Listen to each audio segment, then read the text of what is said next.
Welcome to another episode of DD on the Spot. As always, I'm your host, Ryan Johnson. And before we get into it with our guests here today, I'd like to remind everyone that if you enjoy this content, to please give a like and subscribe down below. I'd greatly appreciate it. We have Cori Butler on the podcast. She's coming to us all the way from South Dakota. I believe it is our first guest from South Dakota. So we got another state locked down on the state game that I'm playing. And she's the American record holder of the Axle Clean and Press.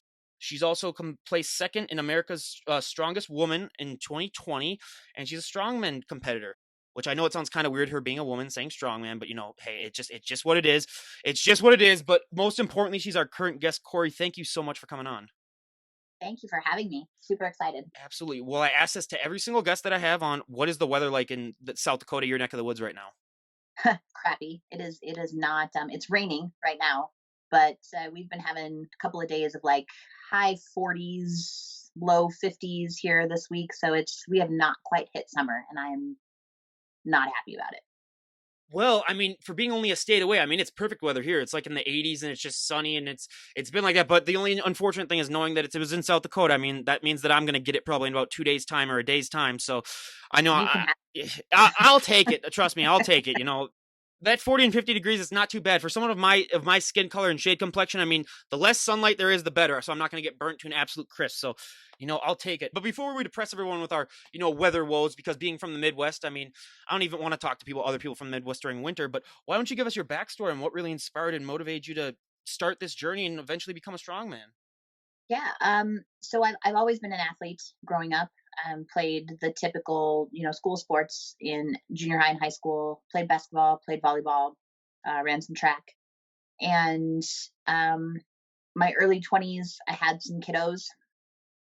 Late 20s also. So I have a 17-year-old daughter and an 11-year-old son. And after a couple of years after I had my son, it was just I was not feeling great about myself. I think a lot of women probably go through that very typical not happy with my post baby body. A friend of mine was doing some uh, hit type classes. I mean, similar to CrossFit, but they weren't calling it CrossFit at that point in time, or at least at that gym. And so I went in and did some workouts with her. Transitioned into some classes that did more like dumbbell, kettlebell, barbell type stuff, and realized quickly that that was more my speed. And then at the gym I belonged to at the time, they had like a Saturday powerlifting type thing. Started getting more into that. Did a couple powerlifting meets, and one of the trainers decided he was going to train for a local strongman competition and wanted somebody just to train with. So I jumped in and got bit by the bug, as they say. I did the first couple sessions with him and just absolutely fell in love with it, and decided very quickly that that was the route I wanted to go. So what about the strongman sport really appealed to you? Because I think it's kind of like a niche culture in the fitness community where not that many people, I mean, people are aware of it, but not that many people do it. So what about that, sport in and of itself really made you want to do it? So I think it's the variety for me. It's very eclectic, groups of events, and you're always going to have an overhead component of some time. You're always going to have a deadlift component of some kind, and then you're always going to have some kind of moving event medley. But it varies. It's so you have to be able to run kegs and sandbags and press kegs and sandbags, and you've got an axle, you've got a regular barbell, you've got cars that you deadlift. I've deadlifted tires, so it's just very. I'm never bored. Like it's never. It doesn't seem like it's ever the same thing twice. So you just run into all kinds of odd objects, and um, that that is has been a key component to me.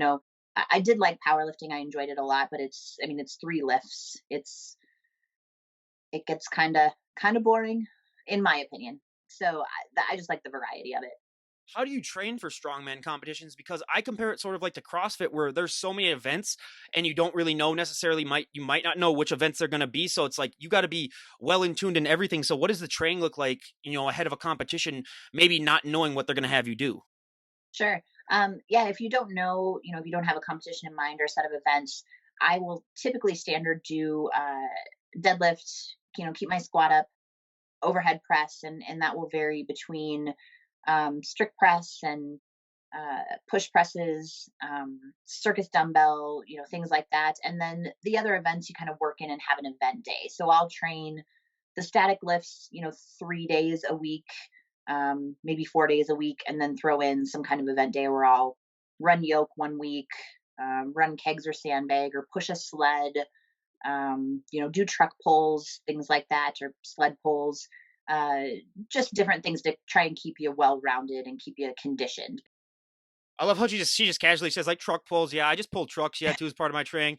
No big deal. I mean, it's just like any other average day. Just like that's something that everybody does. That's what I love about. I've had a few other strongman competitors on, and I just love that where they just say it so nonchalantly. But Just what? another day in the Oh, just another day in the office. Yeah. And what was one lift that was really easy for you when you got started, and what was one lift that was really hard for you that you had to work up on? Um, Pressing has always been a weakness of mine. I feel like that is definitely, obviously, something I've improved upon and really had to work at. I was not very statically strong in my upper body when I first started. Um, Deadlift came pretty easily to me. I really do enjoy deadlifting. That's always been a favorite event of mine. Um, I don't know. I'm not sure why. I'm pretty tall. I'm 6 foot tall. Um, it just I don't know if that necessarily has anything to do with the ease of it, but I think maybe sometimes that hurts me more than it helps me. But that deadlifts has always been a favorite event, and I really do enjoy pressing now. I just in the beginning was very weak compared to the the leaps and bounds I've made. It's been 6 years since I started strongman, so Yeah, I'm 6'3" myself, and deadlifts are easier for me too. So it might be a height thing. I don't know. I haven't had that many super tall people on the podcast, so I'm gonna try. I'm gonna go back on some of them that I had and see like if that was something that because we might have found like a correlation here, and I think it might be. But I mean, nutrition with the bodybuilders that I have on is so important, but it's also so important for the strongman competitors as well. What has your nutrition been like since you've gotten into the sport? Because I can imagine that you're eating a lot more food and a lot more volume than the average person. oh, so much. I really do think that the eating is more of a chore sometimes than the actual training. Like there are I do have, a nutrition coach that I work with, and when I started my strongman career as a middleweight and failed a couple of weight cuts and realized that I was going to branch out into the world of open class or heavyweight strong woman. Um, and so when I'm in that phase, like right now, prepping for a contest, I'm eating 3,500 ish calories on training days. Um, so it definitely is. I mean, you have to make sure that you're defining your meals and proteins, fats, and carbs, and getting the right carbs and the right proteins, and making sure that your body is fueled. And I definitely think, I mean, that honestly has been the hardest part of this whole being a professional athlete portion of it is you really have to realize that it's fuel for your body. Like you're fueling for events, you're fueling for sessions, and that makes such a huge difference in your energy level, obviously how your body responds, the strength that you build, the muscle that you build. But there are definitely times where I'm like, I have no desire to eat this cup of rice and 8 ounces of chicken or whatever, ground beef, whatever it may be, and you just, I mean, you have to. I mean, I've known people. I have never personally had this problem, but I've known a few strong men that I've talked to that actually will get sick while they're eating their meal. Like they just have force fed themselves. And thank God I have never had an issue with that. But in the general scheme, like I do enjoy the eating portion more than I enjoy the weight loss portion, the cutting portion. So it's all about balance. Unfortunately, I have a super sweet tooth, so that's the hardest part for me. Is I can leave the bags of chips and things like that all day long, but you put cookies or some kind of dessert in front of me, and I mean you're gonna have to pry it out of my hands to get it away from my mouth. Yeah, I mean, and that's just yeah, that's really the truth for me too. Where especially around the holidays, it's like don't even get me started with that. But a thing that I find so interesting about strongman competitions is that like unlike bodybuilders that I mainly have on, I mean, you're supposed to be at your strongest for these competitions as opposed to like just being so lean down that you're at your weakest. So what does Yeah. your training look like as it comes down to the wire for the show? Because obviously, you're not going to be like overtraining just to try to get stronger, but you still don't want to get so lean down to the fact that like oh I can't even lift as much as I lift last week. Yeah. So I think generally, 2 to 3 weeks out is when you really want your peaking to happen. Like you'll hit those last super heavy sessions. And then you'll do like a what's called a deload. So you'll do like a 60, 70% for a few of those sessions. And I know a lot of folks who will take like 7 to 10 days off completely and just rest, recover, stretch, do that kind of thing. And I like to go in for a few, blood moving sessions, whether it be row a little bit or bike a little bit, or I'm not a big runner, can't stand running, but just some things to lightweight or no weight to move the blood around and just feel. I think that's more of a mental thing for me, just to feel like I'm prepared. um, and I have a hard time with complete rest for that amount of time. So typically, that last week will be a few blood flow sessions early in the week, and then try to get a massage, take some salt baths, and make sure that you're getting enough sleep and rest. And till game day, just try and be as prepared as you can. Now, how do you deal with all the blisters and such that you get being a strongman competitor? Because I mean, I can't even. I've seen some of those posts that people have where they just show their hands or they show their knees and they're just all blisters. How do you even deal with that? Because I have a high pain tolerance, except when it comes to blisters. When it's open skin, that's a completely different story. I could get a cut and I'd still be fine, but it's just with the blisters and having to deal with that. Where I remember even when I was playing baseball, I'd have so many hitting practices that my hands would just be all bloodied and blistered up, and I just couldn't even swing the bat for like a week. But how do you deal with that? Because that seems to be a very common thing in the sport of the strongman competitions, is that your hands and stuff, you're going to develop probably cataracts, and it's just your hands are just going to be just basically just like rock hard. But how have you dealt with that? I callus maintenance is a thing for sure. Like I deadlifted earlier today, so I will um take one of the little like sandpaper. I've got a couple of tools that we'll go through and kind of grind those down and just make sure. I mean, if you take care of them, I've there have been a few times um that I've torn a callus or something, and obviously that's absolutely horrific. But if you take care of them, they're pretty easy to manage. I haven't had nothing in a competition or anything too drastic where I've torn open skin or anything of that nature. So I would highly recommend taking the couple of minutes to just take care of your calluses, and then you don't have to worry about them. Yeah, and I totally agree with that as well. And what was your friends and family's reaction like when you announced that you wanted to become a strongman competitor? Um, they I didn't have any negativity. There were no negative reviews at all. Uh, they have been super supportive. They think it's pretty cool. They'll watch live streams and things, and it's more of the kind of an awe, if you will. Like I think that there's sometimes like we'll be at a family gathering and I'll make a comment about I did this and that and the other thing today, and it's a big deal to me, but they're like, okay, is that good? I mean, should I be high fiving you for that? So it's I don't know that there's necessarily the realization or the understanding of exactly what it is.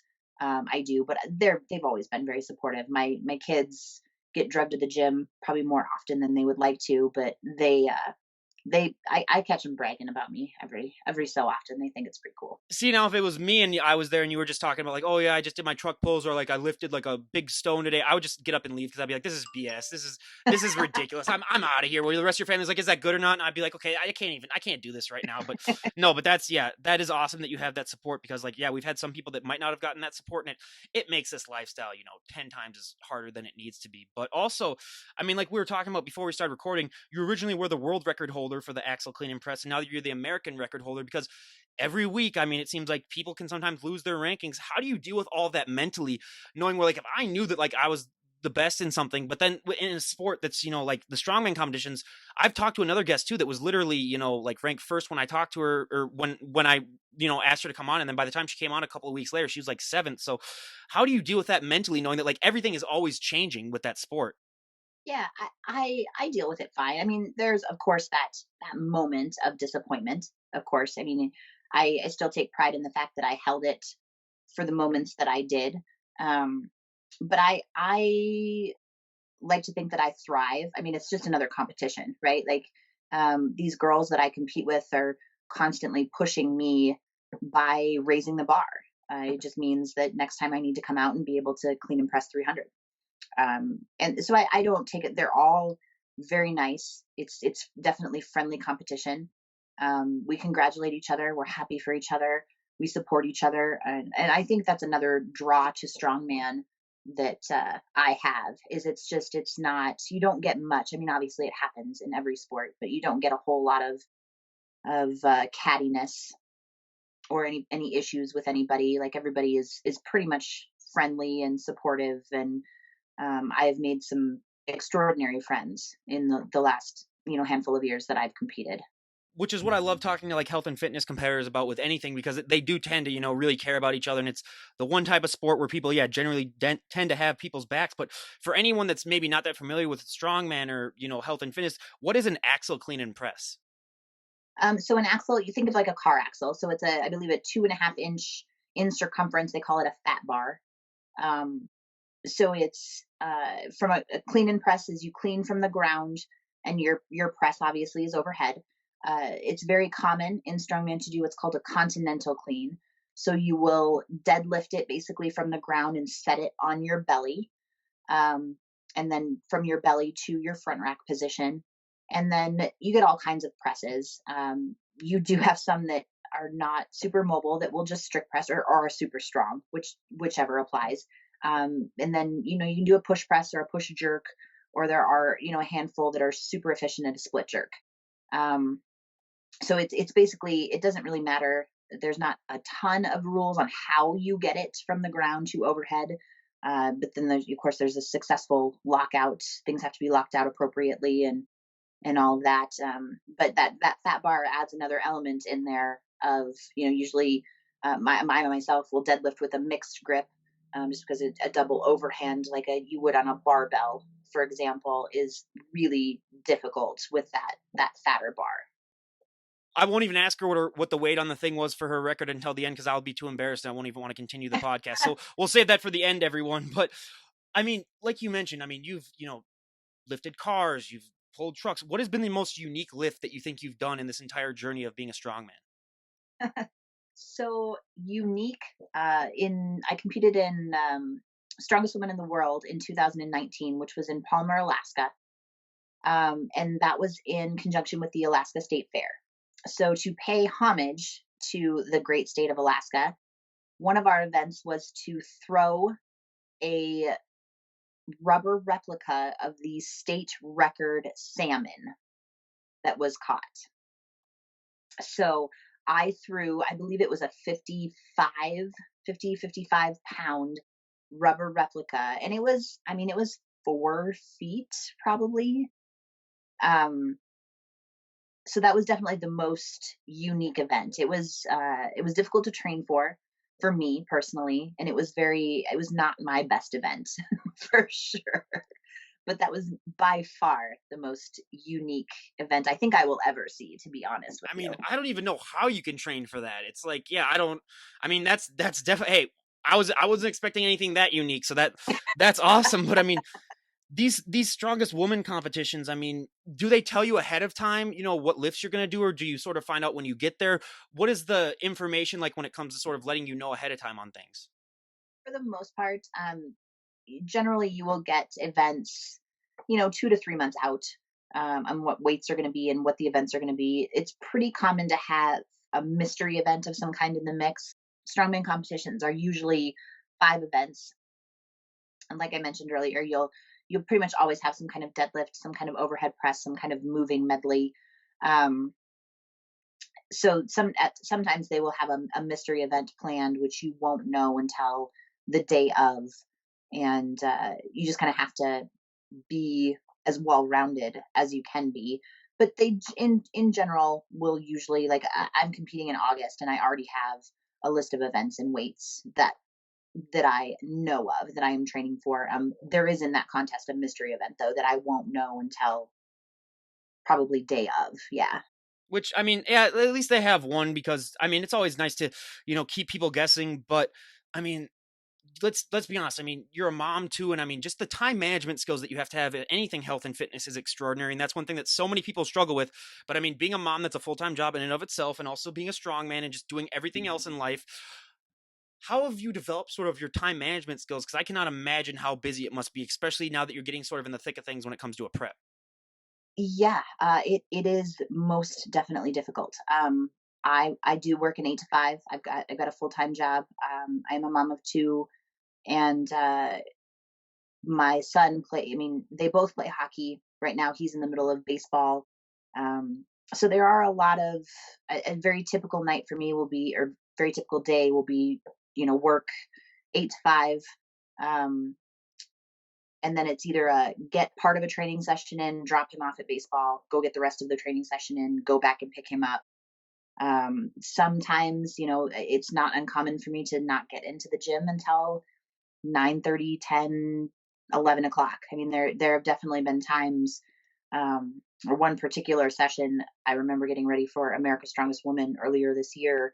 It was 12 o'clock, midnight, not in the afternoon, and I was doing a heavy deadlift session. I mean, you just got to, and that's where uh, I'm not would never say that I'm a better at my time management than anyone else. I think it really just depends on your goals. I mean, this is something that I want to be successful at, and I really enjoy doing.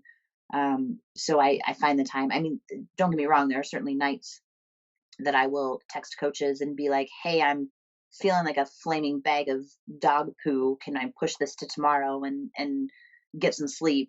Um, but for the most part, it's you. I mean, you make time. You do the best you can with what you got available.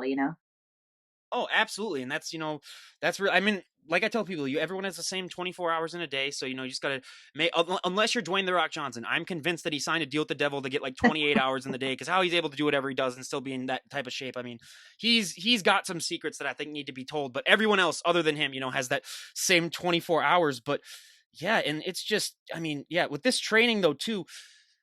I mean, let's be honest, you're not going to be doing like what I normally do for a workout, which is where, I take like a 45-second break, in between sets. How do you balance, how much you do in between sets? Because I've had some, power lifters and strongmen on where, they're taking like 5-minute breaks in between sets. And, I have that type of ADD where it's like, if it becomes 5 minutes, it's going to be like 15 minutes for me then, where it's not going to be good. So how do you manage, like how much time you have in between sets? Because yeah, I could say like, yeah, you might be able to drive your son to baseball. Then if you're taking like, like 5 to 10 minutes in between sets, then you might have enough time to do that then.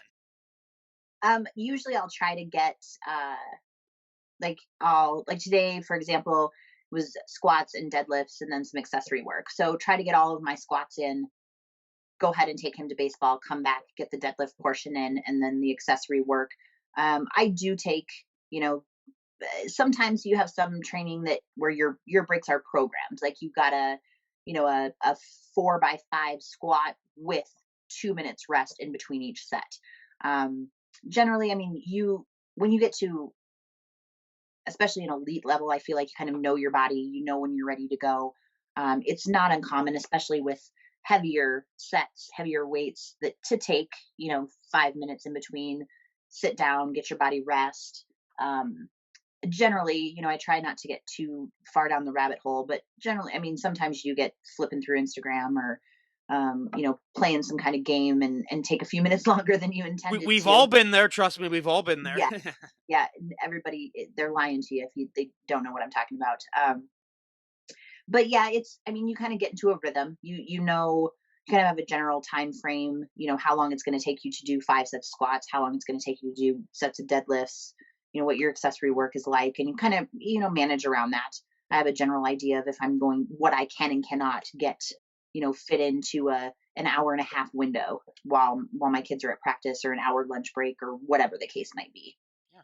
No, and that's, yeah, I mean, it all goes with time management too, and just a theme on here, but I mean, when you're lifting heavier, I mean, you are at more risk for injuries and stuff. So how do you deal with all of that, not knowing, or I mean, knowing your body so well that you know when enough's enough? Because I mean, some people, God bless their soul, they just have that drive in them where even if they feel a little discomfort, they're like, oh, I'm just gonna, keep pushing her. And then that leads to injuries. And especially when you're lifting weights as heavy as you are. I mean, like, how are you able to make it as safe as possible for you? I've been pretty fortunate with the injury route. I've had a few. Knock on wood. Yeah, right. Yes, not. Um, I, it's been little things here and there. Very few that I haven't been able to push through, like you're saying. I think I have talks with I do some coaching of for the girls hockey team here in town, and we talk a lot about the difference between pain and the difference between that and discomfort. Um, there's certainly a difference. I like to think I'm smart enough to when things get painful and I know that I can't push through them or shouldn't push through them. Um, and it really depends on, there's some things that you can substitute other movements for, um, to work around an injury.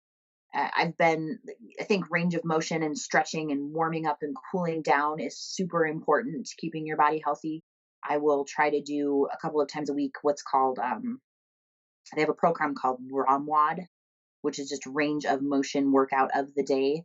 And it's kind of like yoga, but for athletic people. So it gears around, clean and jerks and deadlifts and squats and movements like that rather than just being a standard yoga, which I still think is great for people to do. So I think keeping, things warmed up and stretched and healthy is a big part of why I've been so lucky with injuries. You gotta definitely know when you're injured, and I mean, I'll sort of give my story of, I mean, like I told you ahead of time, I hurt my arm throwing when I was a junior going into my senior year of high school, where the pitch before it was 88 miles an hour, and then my arm felt a little funny, and I should have just walked off the mound right there and said, "Nope, I'm injured."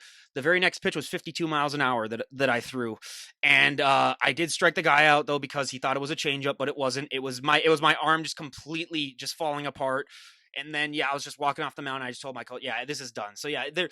I mean, knowing the difference between pain and injury, that's a developed skill because especially if people haven't experienced it before, it's hard to really understand that. But being, just an elite athlete, like you said, I mean, it does become a lot easier too as well. But I mean, you mentioned it a little bit before, and I always say, with everything health and fitness, sleep is the most important thing. And if anyone disagrees with me on that, I always tell them pull an all-nighter and then go and try to work out. Tell me how that works for you. Twice in college, I did that, and both times I lasted about halfway through, and I just said, "Screw this! I'm going back to sleep."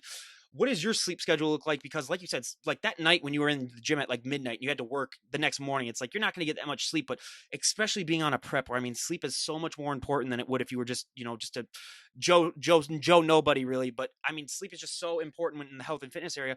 What's the recommended amount that you try to get, and is there anything that you do or take to be able to get that amount of sleep? Because like I have my melatonin that I'm staring at right now, and that's the only reason why I'm able to get up, maybe at like 9 o'clock in the morning. Yeah. I Sleep is super important. Absolutely, definitely important. I don't get enough. Uh, it varies. Obviously, if there are times when I'm late in the gym and it's like 6 hours, 5 hours of sleep. I strive to get 8 hours. Rarely does that happen. Maybe on the weekends, when we don't have a whole lot of things going on and I'm off of work and days are a little slower. But I think I pretty regularly get 7 hours of sleep, if the planets align and kids get to bed on time and we don't have you know games that get over at 9 p.m. Um, I don't do very well, whether it's my redhead heritage. I don't know. I'm super sensitive to things like caffeine, like melatonin, um, painkillers, things like that. I've learned over the years I'm very sensitive to. So I'm a big fan of CBD. I do take a non-THC, um, like oil-based CBD before I go to bed. There's also a company recently that I've found called Beam that makes a like a nighttime. It's got magnesium and I'm trying to think of there's some kind of flower. Can't think of what it is off the top of my head, and it's got some additional CBD in it, and it's like a hot chocolate powder, so I can drink it before I go to bed. And it helps me fall asleep. It helps me stay asleep, and I don't wake up with like the hangover that I normally would, or the grogginess is maybe a better term for it. That I would if I were to take like I can take melatonin, but I better be like 12 hours passed out, or I'm gonna feel like absolute garbage the next morning. Oh yeah. I mean, those workouts when I've gotten like 5 hours of sleep, I just wake up knowing that it's not going to be a good day. And I mean, I've always compared it to those days when you get a really heavy workout in, then you get that proper amount of sleep. You wake up feeling like a superhero. That's like one of the best feelings that you can ever have. But I mean, this is so much more of a mental game than it is a physical game. And I mean, the general public does not understand that. And let's be honest, everyone has that day that they wake up where they're just like, I don't want to train today. You know, my body just feels like crap. And I've had two guests on the podcast say that that's never happened to them. And I just agree with them on the podcast because I don't want to call them liars on the podcast. But like deep down, I'm like, okay, come on, you're full of BS. But how do you personally deal with those days when you're just not feeling it? Your body's just telling you no, but you know that you have to keep doing it. What what is the driving force to you? How are you able to convince yourself to just get up and get going? I think it depends on the circumstances. Generally, I mean, if it's something like I haven't slept well, if I've gotten 4 or 5 hours of sleep, or my nutrition has been off and I haven't been able to eat properly, um, those types of days, I will talk to coaches and say, hey, can we push this a day so I can eat and rest and be fully functioning. However, if it's a day where, my kids have pissed me off or work went real shitty. Dear God, kids, I would never piss off a mom if my mom looked like that. Are you kidding me? I'd be like, Mom, I got all my chores done right before you even asked me to do it. I mean, my bed is made up. It's like it's 3 a.m. in the morning. I'm already up. I made you your breakfast and everything like that. Are you kidding me?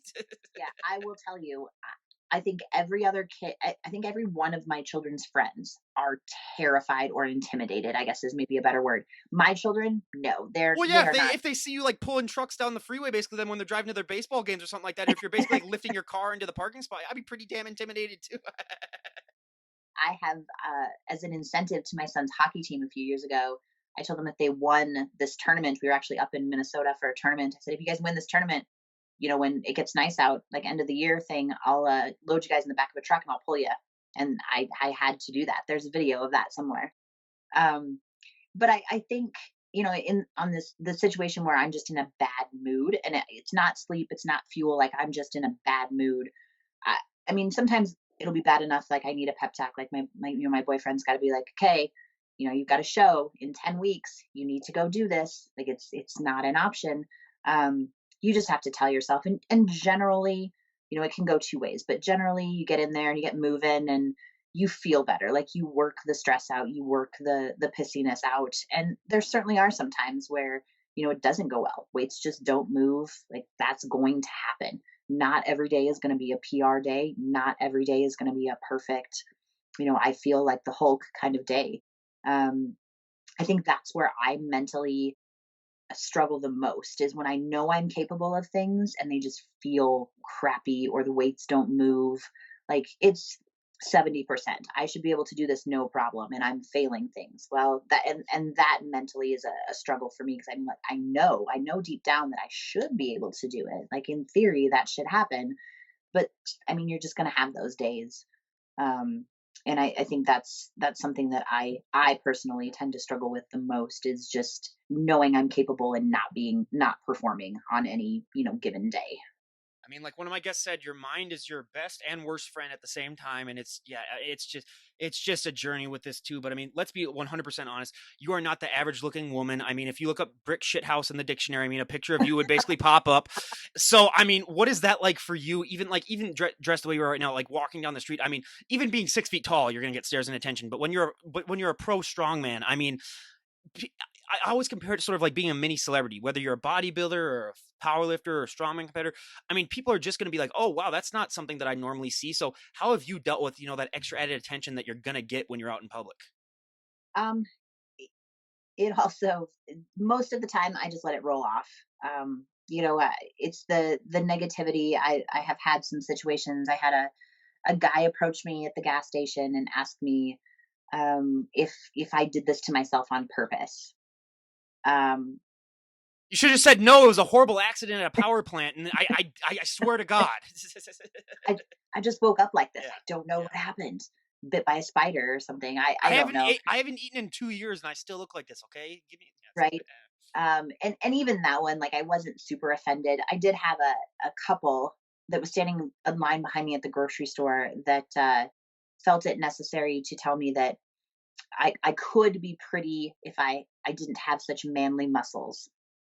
And then her her boyfriend or whoever the guy she was with told me that I should find a new hobby. He suggested I find a new hobby because men prefer more feminine body types. So when it gets that personal, like those things sting a little bit and piss me off. Um, that situation, actually, that story I was telling to a friend of mine, And she responded with, I wonder if they go up to, people that are in Walmart tooling around on little motorized carts and tell them that they have made a bad life choice or they should find a new hobby, or ask them if they intended to be unhealthy. And it's, you never know, like, strongman, strongwoman, powerlifter, CrossFitter, or morbidly obese. Like, you don't know people's stories. You don't know what pushed them, or for what, it could be a health concern. Maybe they didn't choose to be riding around in a motorized cart. Maybe people get into shape because they have heart issues or health issues, and that's the way to elongate their life. Me myself, I enjoy doing it. Um, I have goals, set for myself in the strongman world, and but you just never know. And I do sometimes. I'm like, why on earth? Like, at what point as a society did it become okay to walk up to perfect strangers and give them your opinion, your unsolicited opinion at that? Um, so it always just amazes me more than it really hurts my feelings or makes me angry. There are a few situations like that last one that really did push my buttons. But for the most part, it just amazes me, like, to have people, and it's more bad than good. I mean, you do get people that will come up to you. We have a water park here in town, and there was a gal that came up to me and she's like, I think that your arms are amazing. But typically, it's the negative. It's the, you're too muscular. Why do you want to be so bulky? You're going to look like a man if you continue that. And you're entitled to your opinion, but you live your life. I will live mine, and we don't have to cross paths. Like, I mean, I'm not going to lose any sleep at night over the opinions of others. And that's very interesting because most of the bodybuilders I had on, the female bodybuilders I have on, they have way more positive experiences than negative experiences. But just being a guy, I mean, it's always been ingrained to me. If someone's bigger and stronger than you probably shouldn't walk up to them and insult them. So I don't know what those people at the supermarket were thinking. I don't know if they were never raised properly, where it's like, first of all, if anyone's bigger and stronger than you might not want to get them mad at you. That's just, kind of like a survival thing that should be ingrained in the back of your head. But yeah, I never did understand that either. And it's like, I I in my earlier podcast, I would make the same point that your friend make, where it's like, imagine, yeah, if you did go up to an obese person, you'd get torn apart by people just because they'd be so upset. But it's like, for some reason, in shape people are, it's open season where you can just say whatever you want about them, and it's, I just don't get it. And I mean, I don't get how people can be so, think so highly of themselves that they can just walk up to someone and just give them their opinion, like that actually matters in the shape of the, in I mean, in Yeah, the scheme of things. Like, I just do not understand that. I agree with you. And that's the, like I said, that's the part I struggle, or not really struggle with, but it's always like, you have that moment of like, how can somebody just walk up to somebody else? I don't know you, we've never interacted, but you have this bold opinion of my lifestyle and my body, which affects you in no way. Like, you are going to look at me for maybe 5 minutes in the grocery store. What difference does it make to you? Yeah, that it's just the astonishment of when that actually happens. It blows my mind. Now, I mean, on top of that, the most annoying thing that I gotta ask when I started putting on muscle, and I bet you hear this all the time, is, can you help me move, or can you help me do this stuff, or can you help me find that stuff? I helped move a friend last week, and I did something with my lower back just because, being 6'3", they had like a super small house. Like, I just, it wasn't the lifting part that hurt, it was the squatting part, or the bending over or arching my back every single time I lifted something, that eventually is sore. So how do you deal with that? Because especially like when you're in season, off season, I mean, you're gonna have to learn how to say no a couple times. But like, when I was a lot bigger than I am right now, I mean, it was ridiculous how it was almost every week you'd get asked to do something. Yes, it's not that frequent for me, but definitely if somebody's going to be moving, or you're the first person they call for sure. I'm pretty good about it, unless, like you said, if I'm a couple weeks out from a contest, I will say we need to make other arrangements or bow out politely. And but people are, I mean, friends are pretty understanding of those things. If you tell them, like, hey, I'm 10 days out from a contest, the smallest. I mean, you could do that with body weight things. You never know. It seems to always be the lighter things and the weird random things that end up hurting you. So friends have been pretty good about understanding that types of thing. But yes, I do absolutely get asked, get hit up for moving events. Yes. And I mean, yeah, if if you know her or whatever, yeah, if you got your car like stuck in the sewer or something like, then you can give her a call. If she's in the off season, hey, my car's caught or whatever. But I mean, the the question that I enjoy the most, especially with the bigger people that I have on the power lifters and the strong men, is the clothing options. I mean, you're not going to have, there's not that many clothing options built for, people that compete in strongmen, and just even in for men in general that compete in strongmen. For the women, I mean, it's almost impossible. So how are you able to sort of compensate for the fact that your clothing options are very limited? The only thing I really have a problem with is jeans and like button down shirts or like blazers. Um, I haven't had, I did have one like dress type blazer, altered or tailored so that it fit my shoulders. Um, Jeans, I found a couple of brands that I can get away with, but I mean, you're pretty much guaranteed to split the inside of a pant leg or a crotch or something at least a couple of times a year. I tend to live in leggings if I can. I'm really kind of a jeans and t-shirts girl, but in the summer we'll do, summer dresses and things are pretty forgiving and stretchy. Um, but if I can get away with it, I'll go jeans and or leggings and sweaters or some kind of thing that I can pull off that's dressy enough for work but still comfortable. And I think that's easier for girls than it is for guys for sure because you don't see a whole lot of professional strongmen and walking around in tights. That would be a whole different situation. That would be a sight to see for sure. And I mean, one of the positives I'd say about living in the upper Midwest is that it's cold, like 9 months out of the year basically. So you just have to you can wear sweaters then, and just cover up. So I guess I mean that is a positive. But two of the questions that I like to ask as we're get close to wrapping things up here is that, I mean, if someone were to walk up to you and say, Corey, we made the decision, you can change one thing about the strongman sport, and everyone would go along with it, what would be one thing that you'd like to see changed? Oh boy, one thing. I really If you're having multiple things pop up, you can list them as well. But yeah. I don't. I think it would be nice. It's not really a pet peeve or anything. I think that um, strong men have been highlighted for a long time. I think that the strong women don't get the same opportunities. And it's not as the guys do. I think there's reasons behind that. I mean, it's justifiable. They've been around, much much longer. Um, it's I think a lot of people. I think it's the general or majority um, reasoning that the men are more fun to watch just because they can lift 1,000 plus pounds on this, that, or the other thing. But I also, that being said, think that we're in the middle of a movement where women are getting more opportunities. I've had so many opportunities this year that 3 years ago never would have been possible.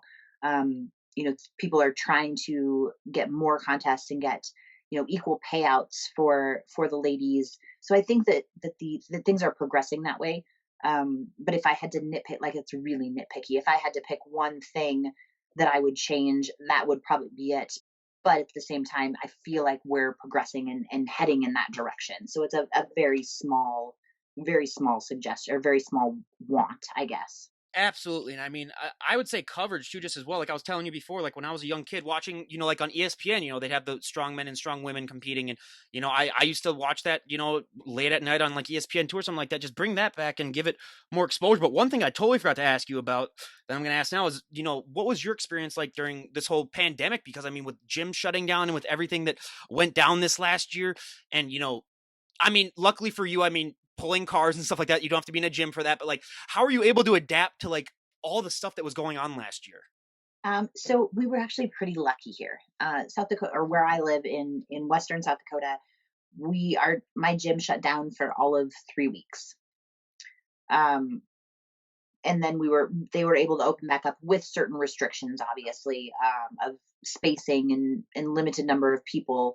Um, but I was super lucky.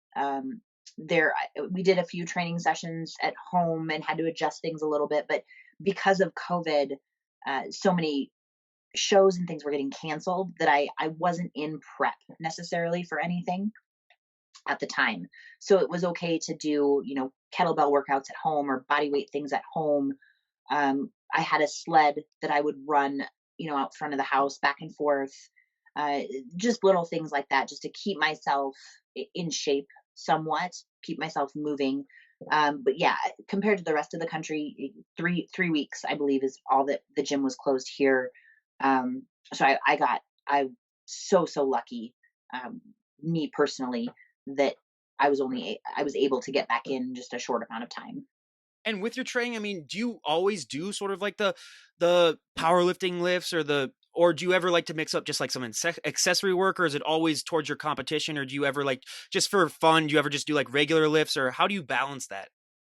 I do. Occasionally, well, not usually during prep. Usually during prep, I'm pretty focused on that. But so I actually train out of a CrossFit gym, and I've dabbled in CrossFit from time to time here and there. And I will occasionally, like, if there's a workout that I think looks I'm a sorry, lot of. but if you're 6 feet tall like me, CrossFit is not a sport that's made for us. The taller that you are, I mean, trying to doing like those kipping pull ups at 6'3", I mean, it's not going to end well. I will just say that. I can do them. Surprisingly, they're not like I have to stay away from. So I stay away from anything like handstand push-ups.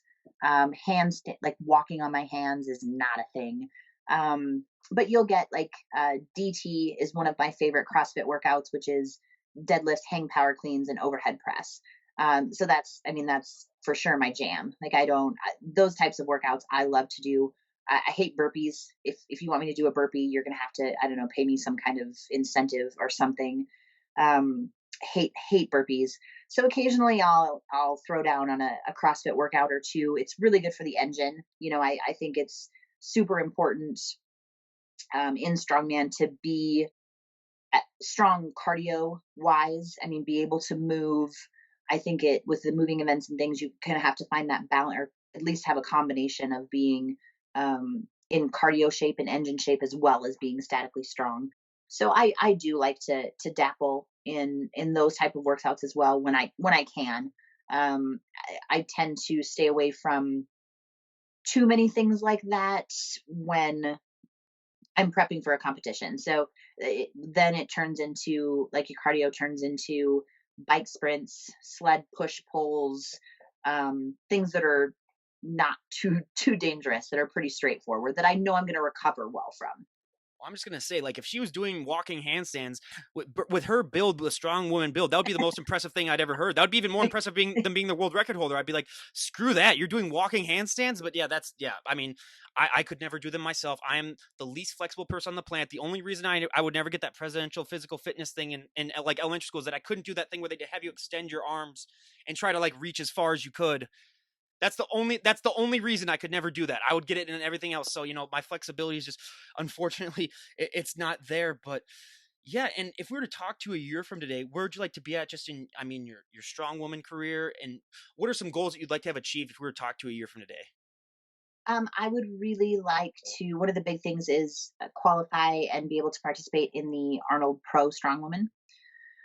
That's been a goal of mine for a few years now. I would like to win an America's Strongest Woman or Strongest Woman in the World title, obviously. And I'm kind of made. I would really like to go for another world record attempt at that axle. I would like to, at some point, be able to put 300 pounds, take it from the ground, and put it over my head. I don't know why that number sticks out in my head, but I hit the current record that I have now for the American axle clean and breast is 271 pounds. So I feel like, I mean, that's a in terms of actually lifting that overhead, that's a big difference between 271 and 300. But it's not too terribly far off. So Good. Well, thank God she waited till we're getting close to the end here, everyone, because my entire confidence is completely. See, if I ever feel too cocky about myself personally, I just have one of these guests on, and then they put me back down to square one. Which, I mean, you got to have that every once in a while in your life. But it's all relative, since right? we've already got to it, what are some of your other best lifts? Since we're already making me feel bad enough as it is. Um, I have hit. I think my heaviest squat is 455. 505 axle deadlift is the best I've done there. Um, I have pulled a 14, I think it was 14,500 pound trolley, all of like 30 feet. That's that. I mean, that's in my mind, that's the one that's most impressive to me is the trolley pull. That's literally something that you'll see in a superhero movie, everyone. So like she literally did that where they like rescue someone in from a trolley. Good God. Where did you do that? Where was a trolley to pull? We have close to me, Deadwood, South Dakota. It's kind of a snowy type town, but they had a Days of '76, a rodeo up there, um, and we had it in conjunction with like Oktoberfest, and I did a show up there for Oktoberfest, and that was one of the events in the show was they hooked us all up to a the harness to a trolley and let us go. Okay, it being an Oktoberfest thing, please tell me that they had you like chug a beer before you went on and did your lifts and stuff like that. That's the only way that they could do it, really. They didn't, but I will tell you a funny. I'm not sure I have told anyone this story since this happened, but um, so we had this trolley. I was the only female in the women's class that actually moved the trolley. So I got done with that event. There was a food truck there, and I scarfed down some. I mean, when you're competing, you don't like it's tidbits here and there. Maybe a peanut butter and jelly sandwich is basically gummy bears and applesauce, things like that. So I get done, and I had purchased this. I don't. It was like a deep fried cheese and bacon covered hot dog, right? The most disgusting thing you can probably think of, but it was sounded really good at the time. So I purchased this thing, chow it down, and I maybe 20 minutes later, the folks who were running the show came up and said, "Hey, we're going to let all of the women do this dually pickup and pull it, just because, just for fun, just because." So I jumped into that and pulled that truck. It was relatively quickly the 60 feet we were supposed to do, and as quickly got unharnessed and went to the garbage can and just lost that hot dog. Like I never again will I eat that close to be like until I know the whole thing is done. Not eating any deep fried bacon covered anything. Hey, I've got you beat when it comes to discussing things. So our Minnesota State Fair, a couple of years ago, they had a deep fried Twinkie where they then dipped it in caramel and then they dipped Oh, it in chocolate. Like literally I could almost feel a heart attack coming, after about taking one bite of that. I was like, okay, this is, but I had to enjoy it. But like, yeah, that was one of those where I even almost lost it later that night. And I was like, I told myself after I had that, I was like, I cannot have anything else to drink then tonight, alcohol wise, because it's going to end bad. So yeah, yes. that's definitely that. But yeah, again, Corey, You I got mean, to check off the box though. oh yeah, you definitely gotta check some of those things out the box, especially after being locked up for a year for COVID too. I mean, you definitely gotta go out and live a little more. And again, Corey, we cannot thank you enough for coming on and you know sharing your journey with us. And obviously, I mean, we wish you nothing but the best. And good God, I think you're gonna do great. I mean, it's so when is the next strong woman competition? So I'm going to do the Rainier Classic, which Dungeon Strength is putting on in Seattle, Washington, the first weekend in August. August 7th, I believe, is the date of it. It's that first Saturday.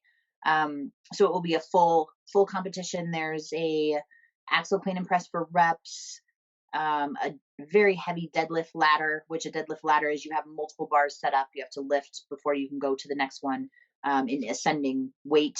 There's a Atlas Stone event.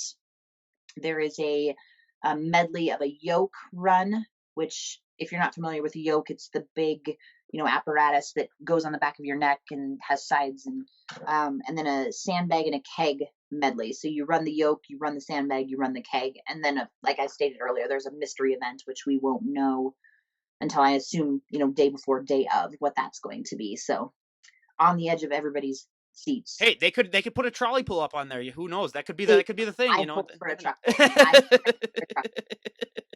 Oh, yeah, that is just awesome. And again, it's so great talking to you and having you on. And I'll leave a link to her Instagram page down below. And everyone go and check it out. Now I gotta say it, like I always say, buyer beware. You will get inspired to get off that couch and stop eating, all those Twinkies and get in shape again. But again, Corey, thank you so much for coming on. I really appreciate it. Yeah, thanks for having me. It's been a blast. I appreciate it. Absolutely. Well, this is Ryan Johnson, DD on the spot, signing off. Have a great day, everyone.